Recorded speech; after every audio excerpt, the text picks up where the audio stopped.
Vasudevaya.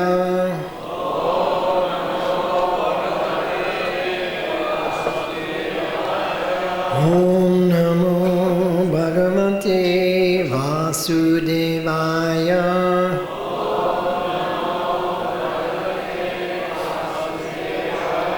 Om Namo Bhagavate Vasudevaya.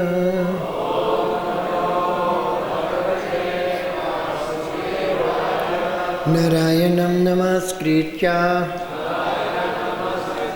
Naram chaiva narottamam Devim saraswatim vyasam Tato jayo mudirayet Nashtapraye svabhadreshu Nityam bhagavata sevaya Bhagavat Yuttama Shloke Bhaktir Bhavati Naishtike Om Agyantimirandasya Gyananjana Shalakaya Chakshurun Militam Yena Tasmai Sri Guruve Namaha Mukam karoti vachalam Pangum langhayate girim Yat kripatamaham bande Sri Gurun dinatarinam Vanchakalpatarubhyascha Kripasindhubhya evacha Patitanang pavanebhyo Vaishnavebhyo namo namaha Sri Krishna Chaitanya Prabhu Nityananda Sri Advaita Gadadhara Shivasadi Gaura Bhakta Vrinda Hare Krishna Krishna Krishna Hare Hare Hare Rama Rama Rama Hare Hare. So we're continuing our study of the Srimad Bhagavatam, the 5th canto, chapter 14, and today's verse is text number 10, and the chapter is entitled The Forest of Enjoyment.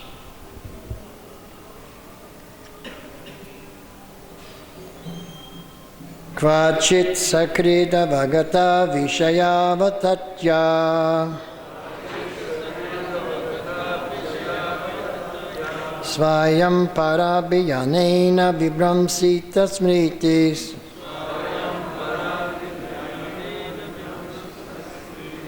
Tayeva marichitoya Payamstan eva bidavati Kvachit sakrida bhagata vishaya vaitatya Svayam paribhajanena vibramsita smritis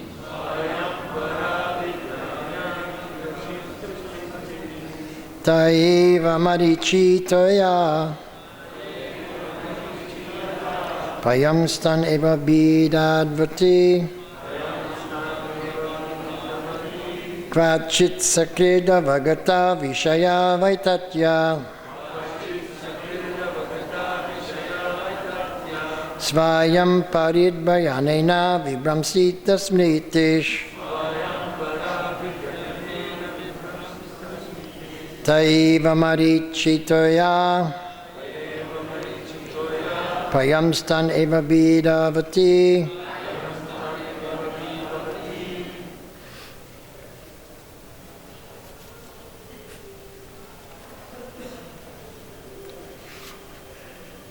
So this shloka is a little unconventional. So we don't have to actually repeat it if no one feels confident enough. So we'll just go for the words, looks like. Kvachit, sometimes, sakrit, once, avagatta vishaya vaitatya,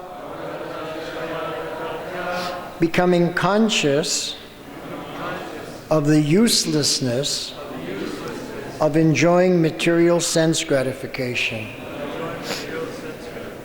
Svayam, himself, para abhijnanena,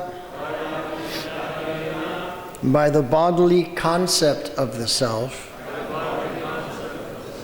vibramshita, destroyed, smriti, whose remembrance, taya, by that, eva, certainly, marichitoya, water in a mirage, prayan, similar to, tan, those sense objects, eva, certainly, abhidhavati, runs after. Translation by His Divine Grace, A.C. Bhaktivedanta Swami Srila Prabhupada. The conditioned soul sometimes personally appreciates the futility of sense enjoyment in the material world, and he sometimes considers material enjoyment to be full of miseries. However, due to his strong bodily conception, his memory is destroyed, and again he runs after material enjoyment, just as an animal runs after a mirage in the desert. Srila Prabhupada's purport. The main disease in material life is the bodily conception. Being baffled again and again in material activity, the conditioned soul temporarily thinks of the futility of material enjoyment, but he again tries the same thing. By the association of devotees, a person may become convinced of the material futility, but he cannot give up his engagement, although he is very eager to return home back to Godhead. Under these circumstances, the Supreme Personality of Godhead, who is situated in everyone's heart, compassionately takes away all the material possessions of such a devotee. As stated in Srimad Bhagavatam 10.88.8, Yasyaham anugrinami harishetad vanam shanai. Lord Krishna says that he takes everything away from the devotee whom he especially favors when that devotee is overly attached to material possessions.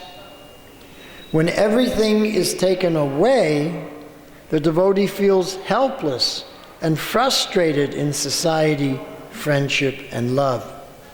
He feels that his family does not care for him any longer, and he therefore completely surrenders unto the lotus feet of the Supreme Lord. This is a special favor granted by the Lord to a devotee who cannot fully surrender to the Lord due to a strong bodily conception. As explained in Chaitanya Charitamrita Madhya Lila 22:39, Ami vigya emurke vishaya kene divo. The Lord understands the devotee who hesitates to engage in the Lord's service, not knowing whether he should again try to revive his material life. After repeated attempts and failures, he fully surrenders to the lotus feet of the Lord. The Lord then gives him directions, and attaining happiness, he forgets all material engagement. So this verse and this purport is very, very applicable to all of us today in this world in the 21st century, because this is our situation. That we sometimes appreciate the futility of sense enjoyment. We talk about it. We say, that's Maya, Prabhu. But sometimes we ourselves, who tell other people that it's Maya, we also enjoy some material sense enjoyment. So this is our situation. We have some information, and maybe we even have some realization, having been kicked a number of times, about the futility of material sense gratification. But we don't have deep knowledge or wisdom to act in that way percent of the time. And the reason is because we're addicted to material sense enjoyment. So the question is, why are we addicted to material sense enjoyment? And the answer is always because we're not experiencing the taste, the nectar of spiritual sense enjoyment. Because having once experienced that, you give up the lower taste. Param drishva nivartate. Krishna explains in Bhagavad Gita, having tasted the higher taste, you're no longer attracted to the lower taste. Prabhupada gives the example, if you're attached to brass, someone gives you gold, your attachment for brass immediately evaporates. So our situation is that we have yet to swim in that ocean of nectar of Krishna consciousness, of Krishna seva, of bhakti yoga. So therefore we're still trying to find some taste in material life. But Krishna is so kind, he comes as Sri Chaitanya Mahaprabhu to teach us how to find some taste in material life by applying it to the service of Krishna. So the senses, they always require sense objects. So Sri Chaitanya Mahaprabhu is teaching us how to give spiritual sense objects to the senses. So the tongue has to taste various things. So we only taste that which is offered to Krishna, prasadam. We don't taste that which is bhog, that which is not offered to Krishna. So we're still enjoying, but it's connected to Krishna. Or the tongue has to speak something. So instead of speaking about the latest Bollywood movie, or the latest book, or the latest hit song on the hit parade, we speak about Harikatha, we speak about the Kirtan, we speak about the Leela of Krishna, the Guna, the qualities of Krishna. We speak about the various names of Krishna, and we speak about the teachings of Krishna, the associates of Krishna. So in this way, the sense objects become spiritualized, and we use the senses in Krishna's service. So Prabhupada says that, well, in the verse, we'll just continue looking at the verse, even though that we know that the material enjoyment is full of miseries, due to our strong bodily conception, our memory is destroyed. The word is destroyed here in the verse. Vibramshita, destroyed. It becomes illusory. Even though it's an illusory, our memory becomes like an illusion. We forget, we don't remember. And again, we return back to material sense enjoyment, just as an animal, the example is given, an animal runs after a mirage in the desert. And we've all seen, when you're driving along the highway on a sunny day, and you see on the road about 1 or 2 kilometers ahead, there's water on the road. And when you get there, no water. Anybody seen that? We've all had that experience. So that's the illusion here, running after a water mirage. So the main disease in material life is the bodily conception of life, considering myself to be the body. To consider myself as either American or Indian, as either Hindu, Christian, or Jew, like this. And this is very deeply ingrained because right from birth, our parents and our relatives convince us you're a man or you're a woman, you're a Hindu or you're a Christian, you're an Indian or you're an American. So we get this conditioning, this brainwashing right from the very beginning, unless we take birth in a devotee family where the mother teaches you're not this body, you're a spirit soul. And therefore, according to the Vedas, the Vaishnavi mother is the first guru, because she's teaching her child the tattva, the truth, that he's the spirit soul, the eternal servant of Krishna. And the main disease, Prabhupada says, is the bodily conception. Krishna describes this as aham mameti, I and mine. Prabhupada gives this very nice example. We come into the world with nothing, zero, and we leave the world with nothing.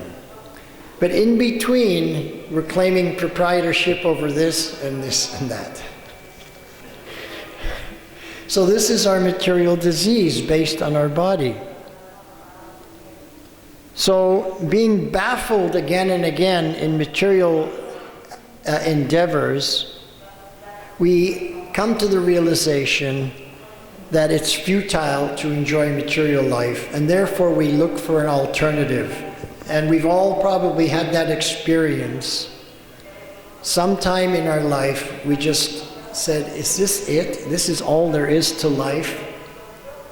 Please, God, if you're there, please guide me to something higher. There's got to be more to life than this. I don't want to be like everybody else.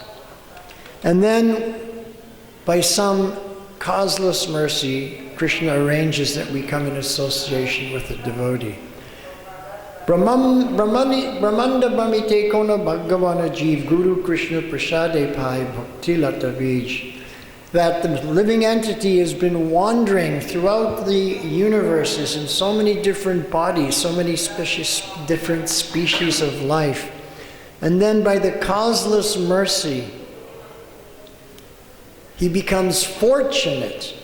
Krishna arranges he meets a devotee. So by the mercy of Krishna, we eventually find our Guru, and by the mercy of the Guru, we eventually come to Krishna. Because the Bhakti Lata Bij is planted in our seed. The seed is planted in our heart.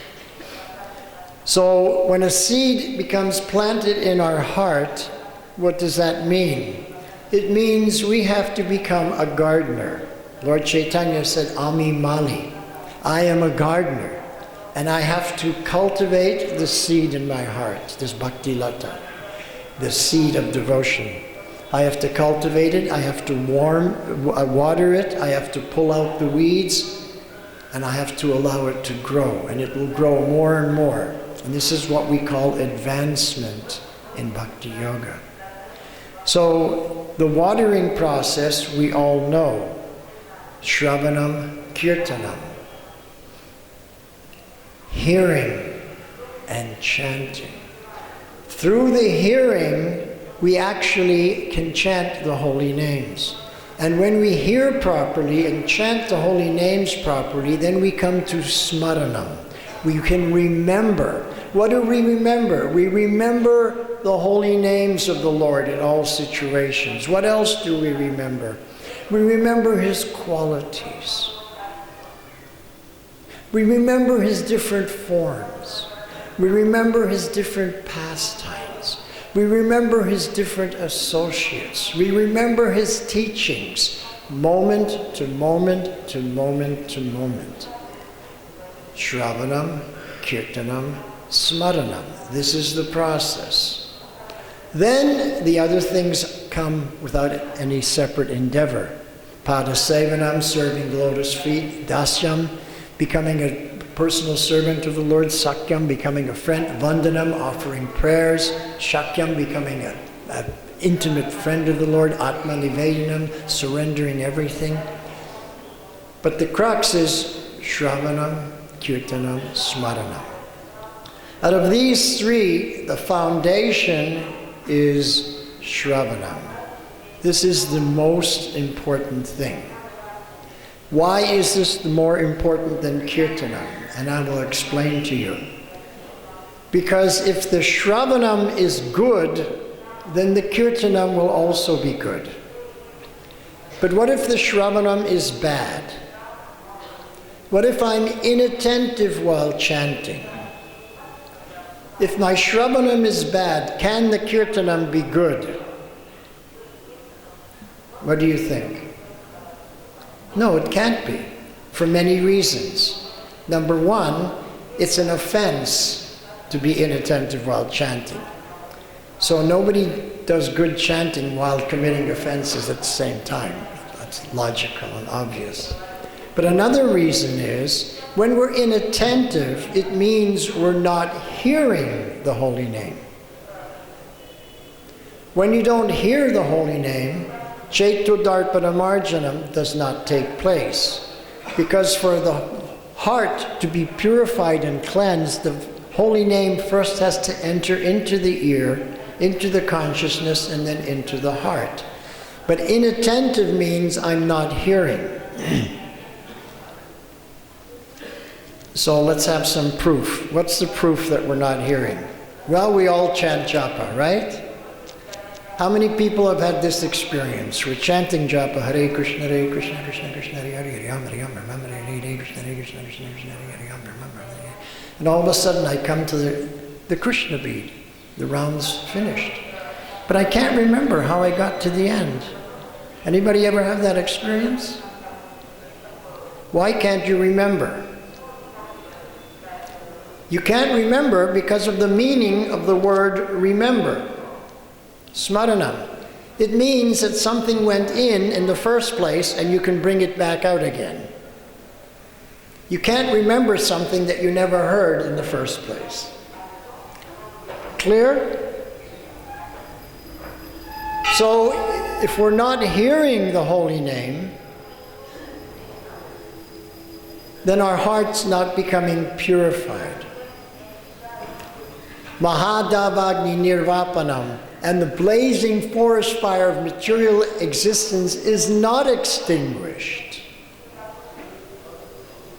Because this is a scientific process. Prabhupada explained, it's scientific. It works if you do it right. Does it work if you do it wrong? Why should it? It wouldn't be fair if you do something wrong to get the same result as someone who did it right. That wouldn't be fair. And Krishna is very fair. Someone does it right, they get the result. Someone does it wrong, well, sorry, maybe next life. So what is it that we do wrong? There's two major things that we do wrong. The first is the 10th offense, which is to be inattentive while chanting. This is the key. Because if the hearing is good, the kirtanam will be good. And then the smaranam will be there because we'll be able to remember from a purified heart. But if the shravanam is bad, then the kirtanam's also bad. I don't hear anything and I can't remember anything. My heart doesn't become purified and I remain still attached to material things, and I remain still attached to the bodily concept of life, and I think I'm Italian or American or Indian or Hindu or Christian or Jewish or black or white or male or female or Russian or Polish or whatever. But we're not these things. So we have the information. But when will that information finally become knowledge? When we perform the process correctly, when we hear properly. So that means with chanting with care and attention. This is the phrase that Prabhupada used, care and attention. Care means two things to me. It means carefully. We chant carefully. And we chant with care, with feeling.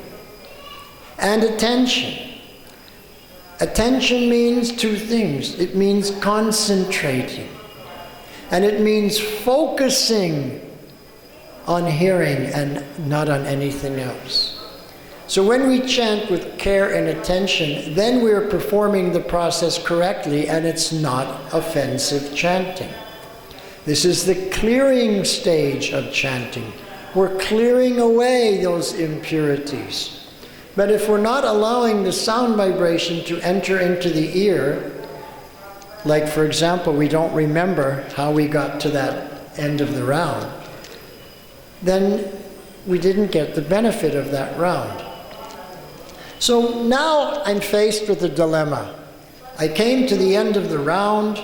I can't remember how I got there. I have a choice. I can count it as a round chanted, or I can chant it over again with more concentration and more care. How many people count it as a round chanted? How many people chant it over again? Okay, so half and half. Although most people didn't raise their hands, so they were non-committal. But this is called the science of self-realization. It's self-realization. We have to do it. And it's a science. If you do it right, you get the result. You do it wrong, you don't get the result. So that's the first big mistake or error that's holding us back from tasting the nectar of Krishna consciousness and giving up bodily concept of life. The second one is the first offense, slandering devotees, saying negative things about devotees. And who are the devotees? They're the ones who've dedicated their lives to chanting the holy name, to serving Lord Chaitanya, to serving Prabhupada, to serving the deity. When we slander them by saying negative things, or if we say a correct thing but with a negative mentality, like none of us are perfect, so I may do my service but not so good. But I'm trying my best. But someone say, you did a terrible service. Well, maybe he's right. Yeah, I did do a terrible service. I could have done better. I'll do it over again. But the mentality, the attitude was completely offensive. And this is explained very nicely in the 9th canto. Durvasa Muni, when he came to see Ambarish Maharaj, and Ambarish Maharaj was engaged in his puja, and didn't immediately welcome the guest, which according to Vedic custom, Atiti Seva, this is the first thing you do. You stop everything and welcome the guest, because according to the Vedic culture, the guest is to be honored like God, as if God came to your house. So Durvasa Muni commented that, you didn't stop everything, you didn't welcome me as your guest. It was true, it wasn't a false thing, but it was slander because he said it with a negative mentality. And what happened? Lord Vishnu sent his Sudarshan chakra to chastise Durvasa Muni. Now Durvasa Muni is a great mystic yogi, so he was able to escape from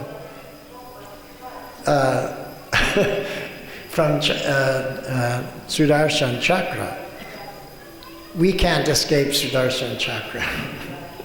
But Durvasa Muni was able to, but Sudarshan followed him everywhere until finally the only recourse that Durvasa Muni had was to go to Vishnu, fall at his lotus feet and say, "Save me, protect me."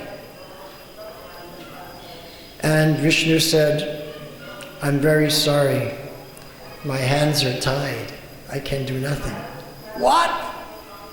You're Vishnu. What do you mean?" "You offended a Vaishnava. He's the only one who can save you. When you go back and beg forgiveness, then you're reestablished, you're connected again to me, and you get my mercy again." This is such an important history in the 9th canto, that when we offend Vaishnavas, we're cut from the mercy of the holy name. As I was explaining the other day, even the murderers and the child molesters in jail, they're not cut from the mercy of the Lord. But a Vaishnava who offends another Vaishnava is. Anyone in jail can always get the mercy of the Lord, but not an aparadhi, unless he goes back and begs forgiveness for that slander, for that offense, for that aparadh, and of his negative mentality. And here's something else we learn from Shastra, that when I offend somebody, then for whatever reason, then whatever negative karma was going to come to that person now comes to me for finding his fault. So every time I find someone's fault and criticize them, then whatever negative karma that they were going to get now comes to me. And whatever good pious activities I had now goes to him. This is why the pure devotees say that if anybody offends me, you're my best friend. I also say that. If anyone offends me, criticizes me, I say, "Thank you very much, you're my best friend. Any more faults you can find?" Because they're clearing my path back home, back to Godhead. Because on my own, I don't have a chance. Before I met Srila Prabhupada, I was fool number one. And I'm still fool number one, because that's why. But by the mercy of Prabhupada, he gave me the process to stop being fool number one.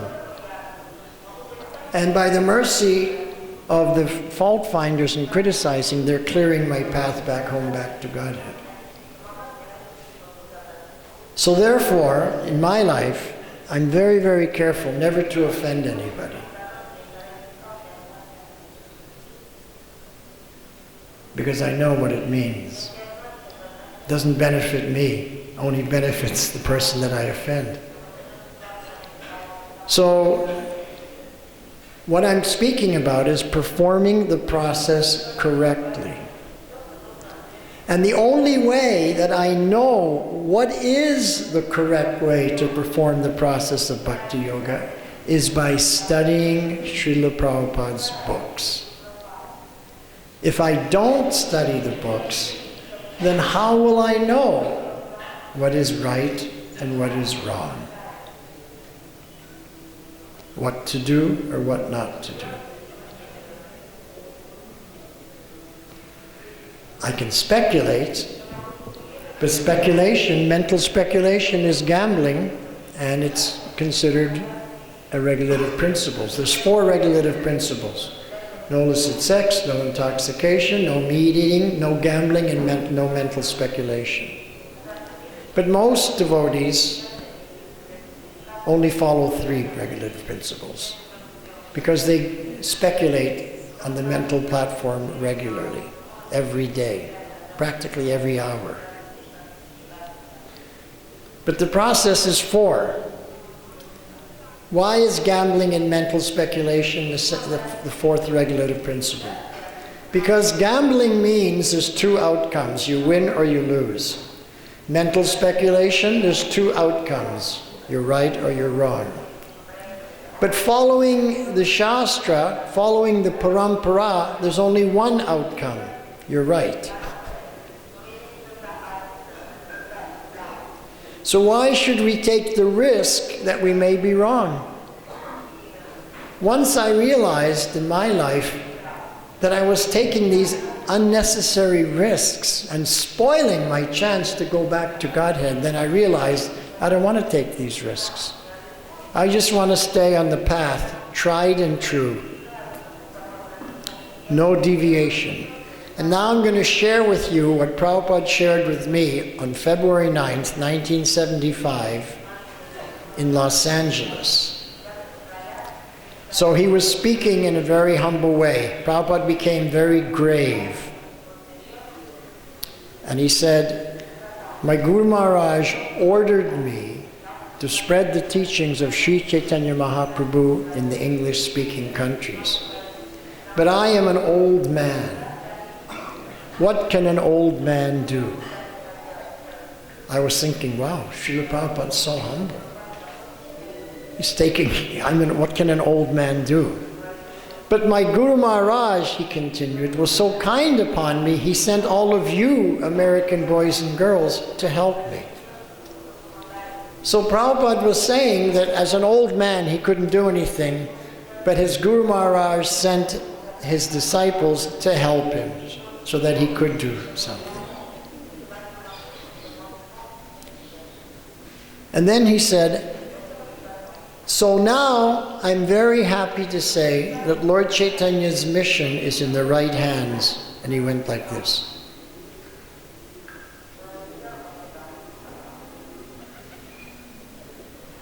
Then he said, if I do have any credit, there's only one thing. Can you believe it? Prabhupada says, if I have any credit, it's only one thing. And this is what he said. That I have delivered the teachings of the Guru Parampara as it is, without adding anything and without subtracting anything, as it is. If I have any credit, this is my one thing. And then he gave an example. He gave an example of a postman, but he didn't use the word postman. He used the word peon instead, which is even lower than a postman.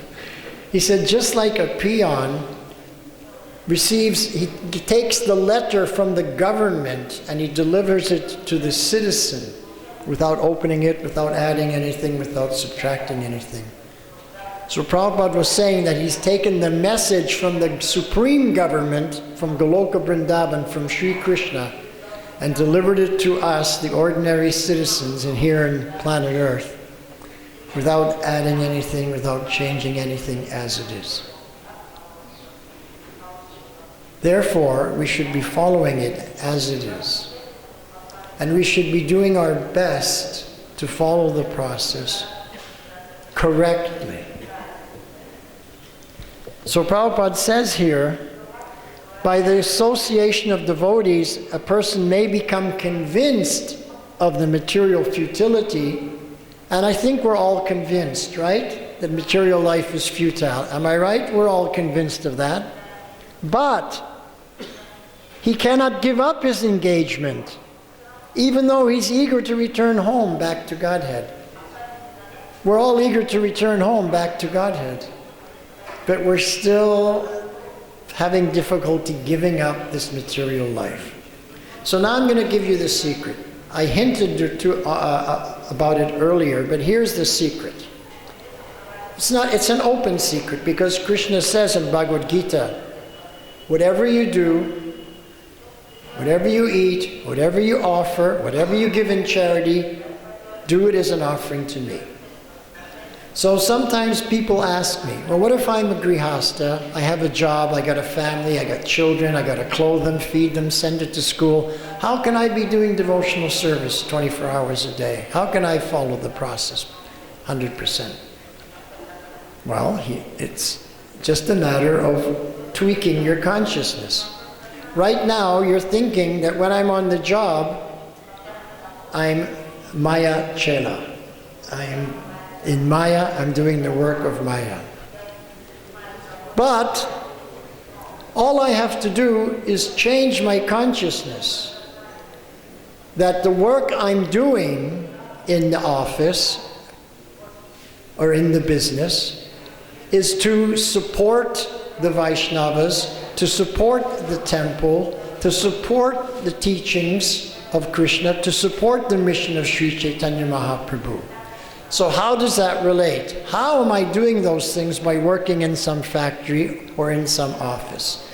And here's the secret. Listen carefully for those of you who are in this situation. Every one of us takes a job for one reason and one reason only, and that is to get the money. Because if they tell you that we're no longer able to pay you, but we appreciate your service, please carry on without pay, no one will stay. Am I right? So we're only there for the money. So this money is counted in man-hours.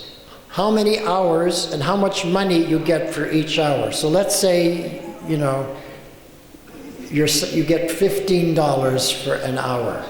So for that hour's service, if you spend $15 or take that $15 and donate it to Krishna, then you did 1 hour of devotional service. Does everybody understand this point? It's your work that you did that was given to Krishna. So if all of the money that you get for working is to support the Vaishnavas, because your family are Vaishnavas, your children are Vaishnavas, the bhoga that you buy, you offer to Krishna. The car you have, you drive to the temple, you drive your kids to school, you use it to perform devotional service. So if we tweak our consciousness that all the money that I'm getting for my labor, I'm using it for the Vaishnavas, for Krishna, for the mission, for spreading the teachings, for book distribution, then your work in the company, in the business, has now been transformed into devotional service. Does everybody understand? So that's why we say Krishna consciousness.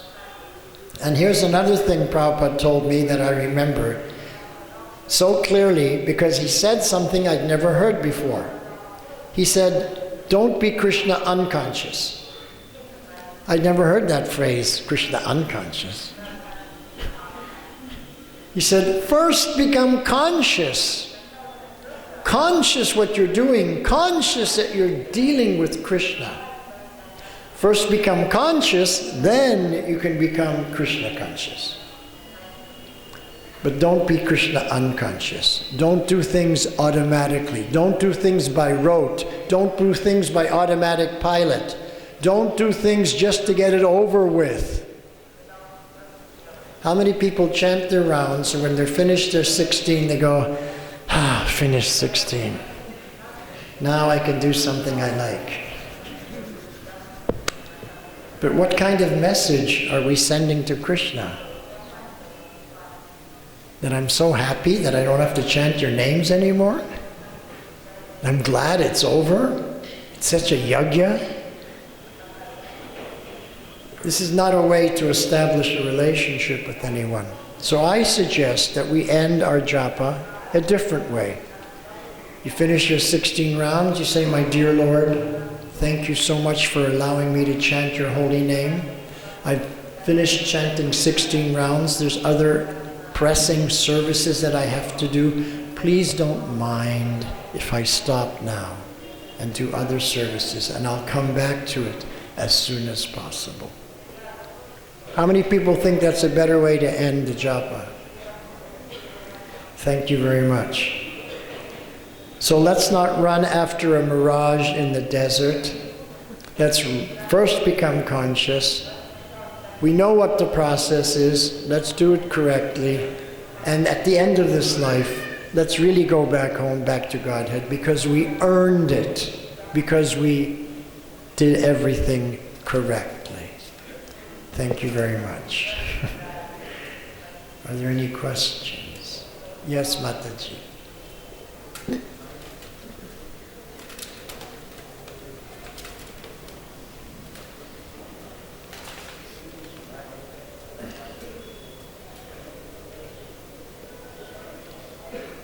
So if anyone has questions, just approach the mic. It's easier for you to go to the mic than the mic to come to you.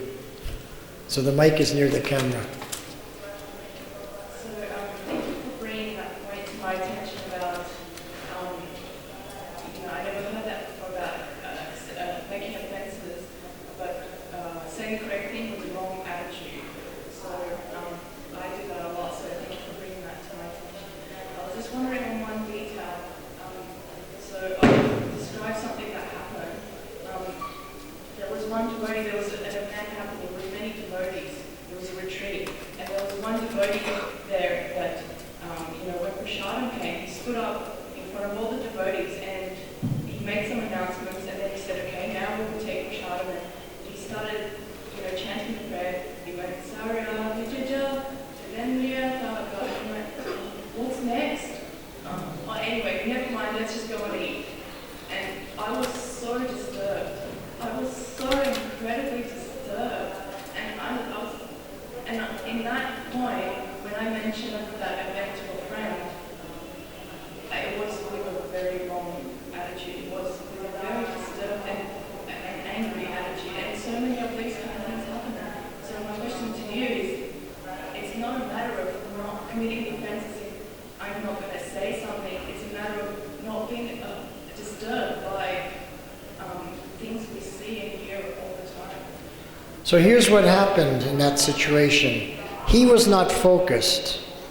So his mind was a little inattentive, maybe due to somewhat disturbance of something. So he forgot the mantra, which everybody knows, blindfolded, backwards and forwards.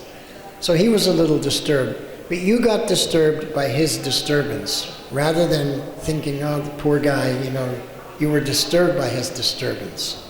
And you took it in a negative way. Then what you did was gramya kata. You shared that with others and spread it to someone else. This makes it even worse. It's bad enough that you felt that in yourself, but you spread it to others, and you don't know if someone else spread it to someone else and how wide it spread after that. So, this was in front of everyone. Okay. So in front of everyone, you spread this negative thing. So what I would do in your situation is to go back to that person and say, this is what happened, and I was disturbed and I said this negative thing. I realize now I shouldn't have done that. Please forgive me. And it's done. He may not forgive you. Doesn't matter. You've done your service. When I was living in this temple in 1975, one of the first services they give you is they put you in the kitchen. Of course, now we have hired people, we have Indians in the kitchen, but in those days, there was only us Westerners. So I was in the kitchen, and there was an English devotee, and we were doing our service, and we got into some philosophical discussion, and we had opposing viewpoint. And I was saying this, he was saying that. Finally, I realized that, oh my God, I'm here in Vrindavan and I'm having an argument in the Holy Dham. So I said, please forgive me, and I offered my obeisances. But he wouldn't accept my obeisances. He just stood there and says, no, you're wrong. And he walked out. Well, I've never seen him ever again. That was what, 75? It was like 39 years ago. I haven't seen him in 39 years. So he should have offered obeisances also, and then it would have been cleared. But he maintained a negative mentality, whereas I didn't. So the process is, as Vishnu said to Durvasa Muni, my hands are tied. I can't help you now. You have to go back to Ambarish Maharaj and beg for his forgiveness. Then the mercy is reestablished. Now, I'm not saying that you're cut from Vishnu's mercy. I'm just saying that this example, this history is in the Shastra, and it's there It's for us to learn, for us to follow that example. So if we follow that example, we're not taking any risk. If we don't follow the example, there may be a risk. And personally, I'm not willing to take any risks because I'm fried with the material world and I don't want to take birth again. So I've made it a strong sankalpa, a firm conviction. This is my last life. I'm not going to do anything to spoil it. So this is something I'm sharing with you. Maybe you want to also adopt this mentality in your life. Is that helpful? Okay, this person here. Here's the microphone right next to you. Just a small comment or different angle that it's not applicable directly to this lady, but why should she be in anxiety or disturbed from such a mistake? It invites her to reflect on her foundation of faith. And why if he's making a mistake, why should he be disturbed? Because something in me, or something in him broke my foundation of faith. So if something broke the foundation of faith, where is my faith? How deep it is, or how I relate on external things and not my relation.